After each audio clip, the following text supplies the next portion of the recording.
Shalom, teman-teman semuanya di dalam Tuhan Yesus Kristus. Kembali dalam BKSN tahun 2020, tema ketiga. Buku kita tahun ini, tema besarnya adalah menjadi saudara yang adil di masa pandemi. Nah, sesuai dengan Ardas KAJ tahun ini dan tahun depan, amalkan Pancasila, kita adil, bangsa sejahtera.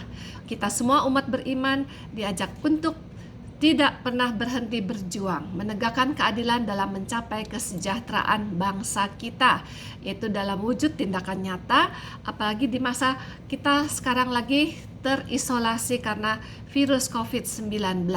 Seperti yang dikatakan dalam Mazmur 82 ayat 3, pemazmur berkata, berilah keadilan kepada orang yang lemah dan kepada anak yatim, belalah hak orang sengsara dan orang yang berkekurangan.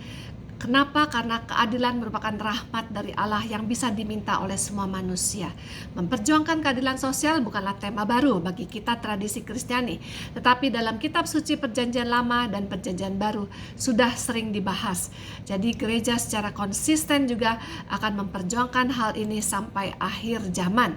Nah, menjawab kebutuhan itu, tema kita tahun ini dalam bulan kitab suci nasional menjadi saudara yang adil di masa pandemi. 4 subtemanya adalah Bapa kami yang adil, Matius 6:9-13, Allah yang hadir sebagai korban ketidakadilan, Matius 25 ayat 31-40, dan yang ketiga menjadi umat yang berbela rasa, Markus 2 ayat 1 sampai dengan 12. Yang keempat menjadi saudara dalam penderitaan, Lukas 16:19 sampai dengan 30. Apa yang mau kita belajar dari tema ketiga ini? Menjadi umat yang berbela rasa. Kita baca Injil Markus bab 2 ayat 1 sampai dengan 12 ya. Di dalam pertemuan kali ini, yaitu landasan kitab suci, menyatakan bahwa sejak zaman gereja perdana, umat Kristiani mengupayakan keadilan, memupuk rasa solidaritas sudah lama.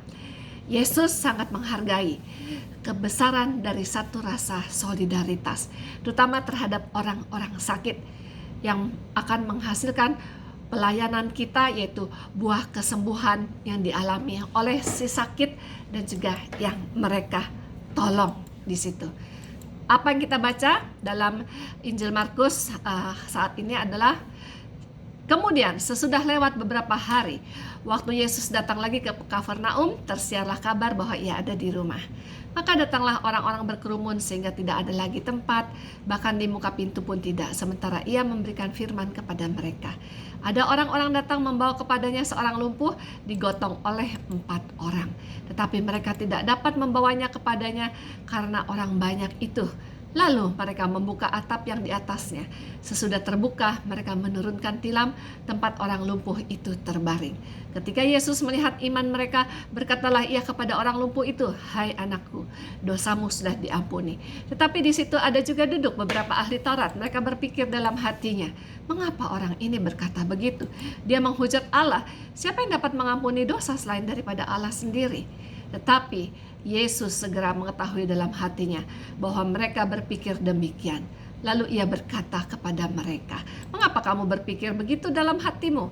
Manakah lebih mudah mengatakan kepada orang lumpuh ini, dosamu sudah diampuni, atau mengatakan, bangunlah, angkatlah tilammu dan berjalan? Tetapi supaya kamu tahu bahwa di dunia ini anak manusia berkuasa mengampuni dosa.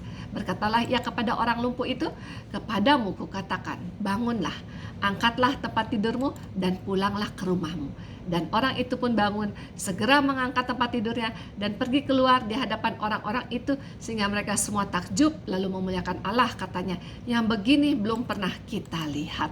Bapak Ibu yang dikasihi Tuhan Yesus, gereja perdana sudah memperlihatkan rasa solidaritas terhadap mereka yang sakit dan berkebutuhan khusus. Dikatakan tadi dalam bacaan, begitu banyak orang yang datang pada Yesus sambil membawa orang-orang sakit yang sudah tidak berdaya. Yesus dikenal sebagai pribadi yang sangat istimewa. Jadi dimanapun dia ada, di situ banyak orang berkerumun yang ingin melihat dan datang sendiri kepada Yesus. Kita lihat di dalam Markus 6 ayat 55 dikatakan, maka berlari-larilah mereka ke seluruh daerah itu dan mulai mengusung orang-orang sakit di atas tilamnya kepada Yesus di mana saja kabarnya ia berada. Kita lihat, melihat pribadi yang tidak egois, Mereka datang bukan sendirian. Mereka tidak mementingkan diri sendiri, tetapi mereka berbela rasa kepada yang lemah. Mereka membawa juga orang-orang yang sakit.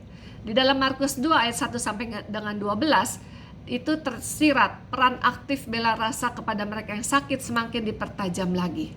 Ya, di sini dikatakan tersiar kabar kedatangan Yesus di Kafarnaum. Ayat 1 sampai dengan 2a dikatakan orang banyak datang berkerumun sehingga penuh sesak, sampai depan pintu juga ramainya minta ampun dan gak ada tempat lagi. Ya, tapi yang menarik dalam bacaan tadi lagi-lagi adalah ada 4 orang yang membawa orang sakit bersama mereka. Tidak dijelaskan siapa yang sakit, siapakah yang membawanya, apakah itu keluarganya, sahabatnya atau temannya.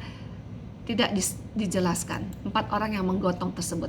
Ayat 3 dikatakan si sakit adalah sosok yang pasif atau diam saja, vegetatif, gak bisa ngapa-ngapain. Kita lihat, yang aktif di sini adalah orang-orang yang membawanya datang kepada Yesus. Dengan susah payah dia menggotong si sakit. Bukan tugas yang mudah, ya, di antara kerumunan orang banyak yang menghalangi membawa orang lumpuh. Apalagi harus naik ke atas atap. Itu karena bukan perbuatan belas kasih dan cinta kasih, tidak mungkin di situ.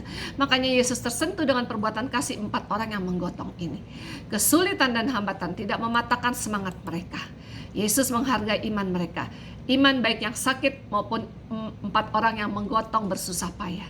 Yang sakit pun harus ikut untuk aktif bekerja sama supaya disembuhkan.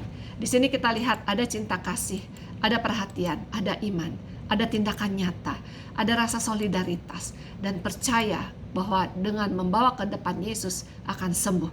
Jangan pernah menyerah dengan halangan apapun yang Anda hadapi dalam hidup ini. Penuh iman dan pengharapan, ya. Tidak ada garis batas antara iman kepada Allah dengan tindakan nyata. Di sini dikatakan pada sesama yang menderita sakit. Di sini Tuhan Yesus berkata, "Aku berkata kepadamu sesungguhnya segala sesuatu yang kamu lakukan untuk salah seorang dari saudaraku yang paling hina ini, kamu telah melakukannya untuk aku." Ini bacaan tema yang kedua sebelumnya. Nyatanya banyak orang yang lebih memikirkan diri sendiri saat ini, apalagi di tengah COVID ini. Banyak orang merasa terjepit, tidak mau menolong lagi. Firman Tuhan mengatakan ketika kita sedang terjepit juga, kita harus mencoba berbela rasa menolong yang menderita. Jangan melihat ke atas, tapi kita harus melihat ke bawah, ya. Nah, Bapak Ibu yang dikasih Tuhan Yesus, bagi Tuhan Yesus menjadi pribadi yang beriman tidak hanya diam diri dengan gagasan yang istimewa atau menunggu orang lain yang menjalankannya. Biarkan saja si A, si B, si C. Aku nggak perlu, karena aku juga masih berkebutuhan. Iman menuntut satu tindakan yang aktif, konkret dan nyata. Ayat 12 dikatakan mereka semua takjub dan memuliakan Allah, katanya yang begini belum pernah kita lihat. Kuasa Allah yang dialami si sakit mendatangkan sukacita dan rasa percaya yang semakin kuat di tengah-tengah umat yang menyaksikannya. Ada kemuliaan Allah ditampilkan di situ, ya. Ada rasa sukacita, rasa percaya yang semakin kuat di tengah-tengah umat yang melihat dan si sakit yang mengalaminya. Dan rasa solidaritas dalam membawa orang sakit dan berkebutuhan khusus merupakan dasar dari berkelakuan adil, keadilan sosial, khususnya kepada mereka yang tidak bisa menolong diri mereka sendiri. Sebagai orang beriman, kita wajib, kita saling membantu, menolong orang yang rendah di bawah kita, ya, di situ. Semangat ini janganlah pernah luntur di tengah-tengah komunitas beriman Kristiani kita, karena ini salah satu jati diri kita sebagai murid-murid Yesus. Teman-teman yang dikasihi, firman Tuhan mengajarkan untuk berbagi dan berbela rasa. Di dalam Matius 25 ayat 40 dikatakan, dan raja itu akan menjawab mereka, "Aku berkata kepadamu sesungguhnya segala sesuatu yang kamu lakukan untuk salah seorang dari saudaraku yang paling hina ini, kamu telah melakukannya untuk aku." Ini dalam bacaan BKSN yang kedua. Percuma kalau kita rajin baca kitab suci, rajin berdoa, tapi tidak berbela rasa, tidak ada tindakan menolong sesama. Mari kita mau belajar dari orang Samaria yang baik hati. Kita mau belajar dari anak kecil yang masih punya kasih, menyayangi adiknya di situ. Kita mau belajar dari Mother Teresa dari Kalkuta yang mengurus gembel-gembel di pinggir jalan di daerah Kalkuta. Bahwa disitulah Mother Teresa melihat dan melayani Tuhan Yesus. Bapak Ibu, awas ada bila pembalasan Allah dikatakan, bila engkau dikutuk seseorang dalam duka nestapanya, niscaya permohonannya didengarkan oleh penciptanya. Jadi jangan kita menindas orang kecil, karena dia akan berteriak dan Tuhan akan menolongnya, ya. Teman-teman sekalian di dalam Tuhan Yesus, Amsal 14 ayat 31 dikatakan, siapa menindas orang yang lemah menghina penciptanya, tapi siapa menaruh belas kasihan kepada orang miskin memuliakan penciptanya, yaitu Tuhan kita. Jangan pernah menindas orang lain, tetapi kebalikannya, buatlah dirimu disayangi oleh umat dan rendahkanlah dirimu di hadapan para pembesar. Amsal 28 ayat 27 menyatakan, siapa memberi kepada orang miskin tak akan berkekurangan, tetapi orang yang menutup matanya akan sangat dikutuki. Kita nggak akan jatuh miskin kalau kita memberikan pertolongan sedikit daripada rezeki kita.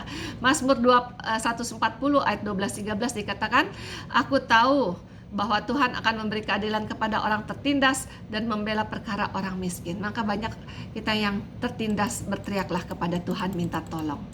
Sebagai penutup butir permenungan BKSN tema ketiga adalah berdasarkan perikop tadi, bagaimana orang lumpuh dan orang banyak mengatasi halangan untuk sampai kepada Yesus. Butuh pertolongan kita semua. Apa yang dapat kita perbuat bila melihat ada orang yang menghadapi kesulitan dan tidak berdaya? Kita patut berbelawarsa membantunya. Kita juga sering bertemu orang yang mengalami kesulitan untuk mendekat kepada Yesus. Apa yang dapat kita lakukan? Ini yang menjadi renungan kita. Amin. Tuhan Yesus memberkati.